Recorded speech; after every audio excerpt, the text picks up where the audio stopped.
It started with a phone call. On August 23, 2006, a simple distraction ended an 8-year nightmare.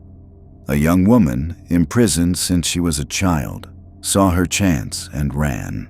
But her escape would trigger a chain of events that exposed not just a captor's crimes, but a police investigation's catastrophic failure. On March 2, 1998, 10-year-old Natascha Kampusch was walking to school in Vienna for the first time alone. It was a milestone of independence that turned into a tragedy.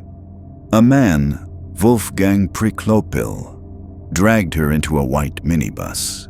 What followed was one of Austria's largest missing person searches. Police interviewed Priklopil and inspected his van, but accepted his alibi that he was using it to transport construction rubble. They left without searching his property. A later report revealed that police had received a tip just 8 weeks after the abduction, naming Priklopil as a loner with an attraction for children, complete with his exact address. This tip was ignored. Priklopil held Natascha in a secret soundproofed cellar he had built underneath his garage.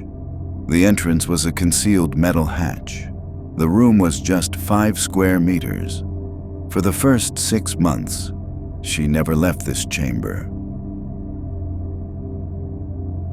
She described the space as a place to despair, and the sound of the ventilator as unbearable. She threw bottles at the walls in frustration, hoping someone would hear.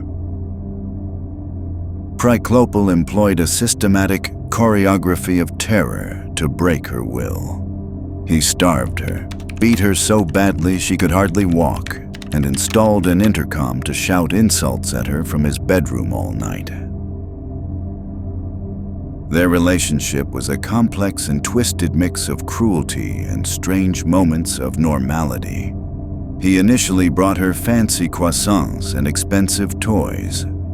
Later, his gifts were mundane, though she was still happy to receive them. He controlled everything, including food, giving himself much larger portions.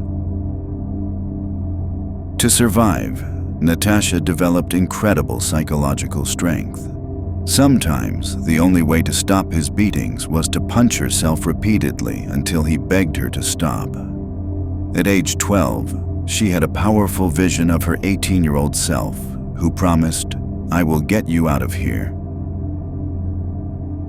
As she grew older, Priklopil took her on carefully orchestrated outings. He dyed her hair blonde and fed her conspiracy theories, dreaming of a perfect Aryan companion. After her escape, many speculated she had Stockholm Syndrome, a label she firmly rejects, insisting on her right to define her complex experience.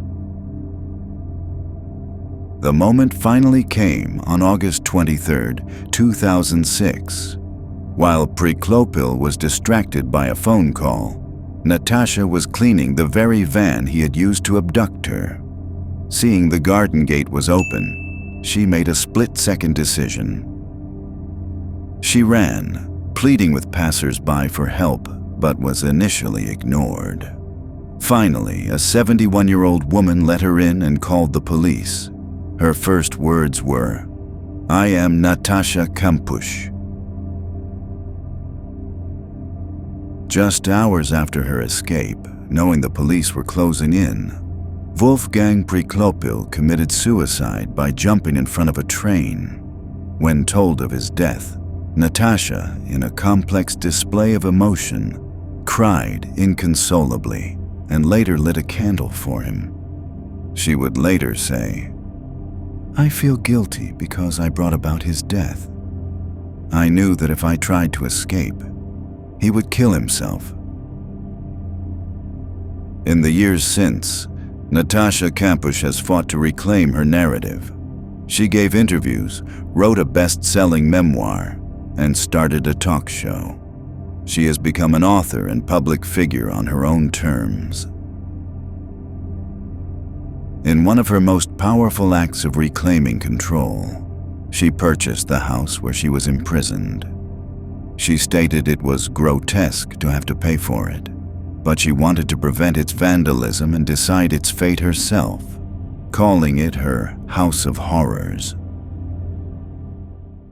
Natascha Kampusch's story is one of unimaginable trauma, but also of profound resilience.